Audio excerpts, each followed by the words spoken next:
Hello and welcome back to another Tartan Talk Tuesday. This week we're going to talk a little bit about hunting tartans and traditional English checks and tweeds. So let's jump right in. I recently read an article talking all about men's fall fashion trends for fall 2017. And the article was talking entirely about which was the bigger trend, tartan or camouflage.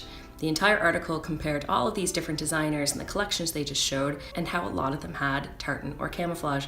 The thing that really sparked my interest though was tartan was one of the original camouflage fabrics. There were specific tartans that were really bright in color and had a lot of reds and blues and greens and whites. Those were meant for dressy formal occasions. But there's also hunting tartans, which honestly were meant for hunting. So they have a lot of browns and greens and grays and just things that would blend into the surroundings. Of course, it all depends on where the tartan was developed and what part of the country they were living in.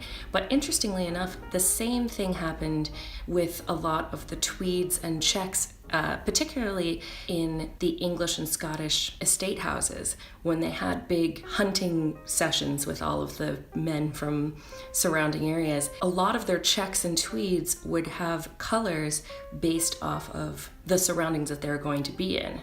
If it was a lot of like hay and straw, the colors would be a lot lighter. If they were going to be hunting more in the woods, the colors would be a lot darker. But that's kind of where it came from, and they were all sort of like an older version of what we now know as camouflage. To this day, there are still people that go and hunt in their tartans because it really can, a lot of times, make for a good disguise out in the wilderness. Piece of the week. This week we're going to go with a hunting Fraser tartan dress that I fringed along the bottom. So when the model moved, the fringe would sway from side to side and it just gives a really fun, kind of cute, flirty look. And I always thought it was just sort of a really simple sort of shift dress, but with a really cute little detail on the bottom. Tartan of the week. This week I'm going to go with Ancient Hunting McKinnon. Now this is traditional modern clan McKinnon.